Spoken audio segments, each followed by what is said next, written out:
Welcome back to the art studio. This is Mrs. Lamka, and we're going to work on part 2, or our second day, on our Ndebele houses. Now, if you've been following along, we have been talking about culture and architecture and really focusing on this tribe of people who live in Zimbabwe, Africa. They're the Ndebele tribe, and we've been talking about their homes and taking a look at the geometric patterns that the women in this tribe paint on their beautiful, elegant homes. Now, yesterday we talked about using our long piece of paper and drawing out all of our geometric designs, and we looked at some inspiration from Ndebele's tribe's artwork, and I hope that you were able to include some of that in your artwork yesterday. Today we're going to focus on coloring in our designs. Now, you can use any material that you have at home. I'm going to use a little bit of markers and watercolors, but for this step, anything goes. What I want you to notice and think about when you are picking colors to color in your Ndebele house, you might think about picking 4 or 5 colors that you repeat across your whole design. For this, we might want to use what's called a limited palette. And a limited palette is when an artist picks a select group of colors that they blend together into one picture. So we can see a lot of the same colors repeated on this pattern here. So I'm going to do the same thing here. I'm going to pick some colors as a group, and then I'm just going to start repeating those and coloring them in.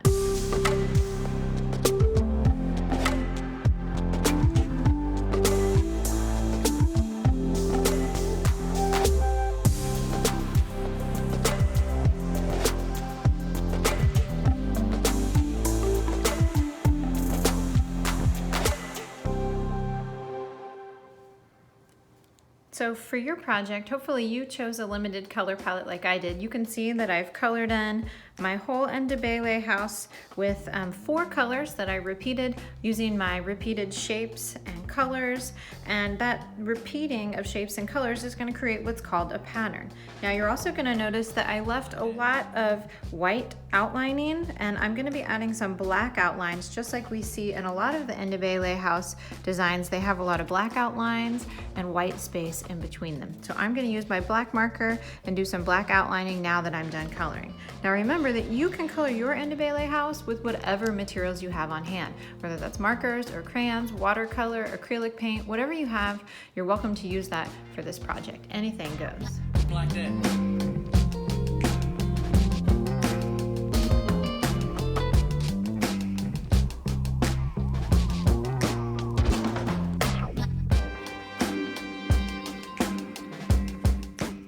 So now I'm finished with the second step of my Ndebele house.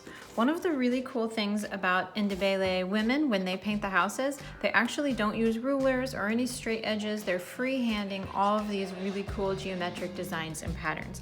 Now you might have noticed when I laid out my stripes, I used a nice sturdy piece of paper to help me set up the main structure of my design. But then as I was outlining, things got a little bit wonky and they're not exactly perfect, and I love the way that makes it look. So it's up to you if you want to use a ruler or not. Some people really like things to be super perfect and straight, but it's worth noting how the Ndebele paint their houses, and I like that natural earthy feel that they bring to their design. So now I'm ready to color my second Ndebele design, and for this one I think I'm going to use watercolor. Of course you can use any material that you want at home, and while I'm painting I'm going to be thinking about what colors I want to use for my limited color palette.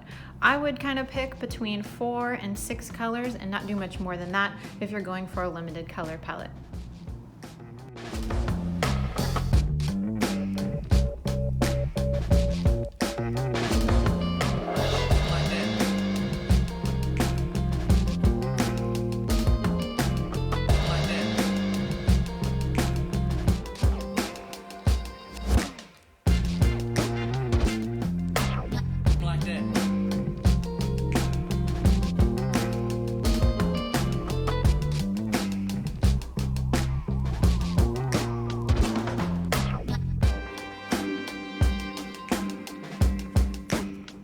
So now I'm done adding my limited palette to my Ndebele house, and you'll notice that I repeated the same colors in a pattern so that it flowed evenly all the way across. And now, once my watercolor's dry, I'm gonna use my Sharpie to add my black outlines.